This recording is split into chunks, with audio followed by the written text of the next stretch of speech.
Bien-aimés, vous qui donnez 10 000 à celui qui n'a rien, et celui qui passe la nuit dans l'église en train de prier, mais qui est égoïste, Dieu va vous exaucer, vous. Lui, on ne l'exaucera pas. Quelqu'un comprend ça? Nous croyons que prier beaucoup dépasse le fait d'aimer l'autre. Il y a quelqu'un qui pense que prier beaucoup et parler en langue, ça dépasse le fait de partager 2000, de partager du pain à celui qui n'a rien.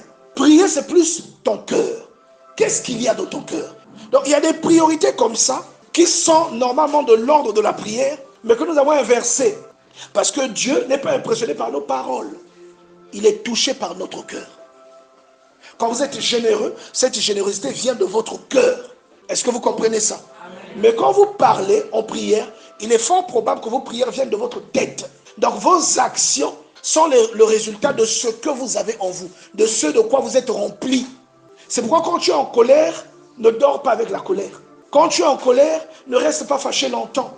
Quand on te fait une remarque, aie des réactions positives. Une remarque ne signifie pas qu'on te dégrade. Une remarque, ça ne signifie pas que celui qui te fait la remarque, lui aussi ne fait pas des erreurs. Pendant la semaine, ne mets pas ton espoir sur les prières que tu vas faire. Mets l'accent sur les actes que tu vas poser. Ne mets pas les actes sur le nombre de fois où tu vas te mettre à genoux, tu vas crier « Oh, il y avait !» Tu es un embrouilleur, arrête ça. Mets l'accent sur les actes que tu vas poser à partir de tout à l'heure quand on va finir le culte.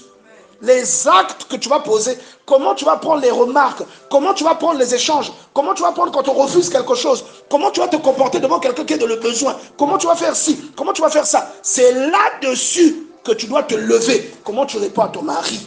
Tu pries beaucoup, hein, mais tu es insolente devant ton mari. Ça, c'est un problème. Et le mari, tu es gentil dehors, mais devant ta femme, tu es Hitler. Il te manque seulement la petite moustache là, au milieu là. Non, laisse-moi pousser la moustache, garde la petite moustache, comme ça on va tous savoir que tu es Hitler. Mais avec d'autres femmes, tu es gentil. Et à vous aussi les femmes, si devant vos responsables au boulot, vous savez vous comporter, si devant vos pasteurs, vous savez vous comporter, si même devant moi, vous savez vous comporter, à la maison, sachez vous comporter devant vos maris. Parce que normalement, je vous dis la vérité, hein, moi je suis un serviteur de Dieu, mais je vous dis, ce que l'apôtre Paul nous démontre dans le livre d'Éphésiens, c'est que le respect dû au mari dépasse même le respect qu'on donne au pasteur. Ça ne veut pas dire que ne respectez pas le pasteur.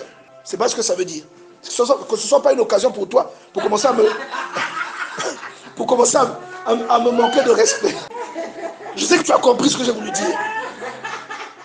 Bien-aimés, vous, il y a des choses. La lumière qui est en vous n'aime pas ces choses-là. Certains de vos connaissances font ces choses-là. Ça ne leur fait rien. Vous, essayez de faire ça. La nuit, vous allez vous réveiller parce que vous avez fait un rêve, on vous blâme. Qui a déjà vécu ça? L'esprit qui est en vous, la lumière qui est en vous, n'aime pas ces choses-là. Tentez d'aller dans un VIP. Tentez d'aller en boîte de nuit. Mais les autres aussi vont là-bas, non.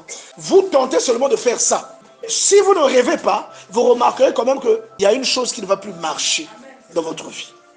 Vous avez un commerce, vous allez remarquer que la période là, votre commerce ne marche plus bien. C'est-à-dire qu'il y a quelque chose. Pourquoi? Parce que vous avez attristé l'Esprit de Dieu.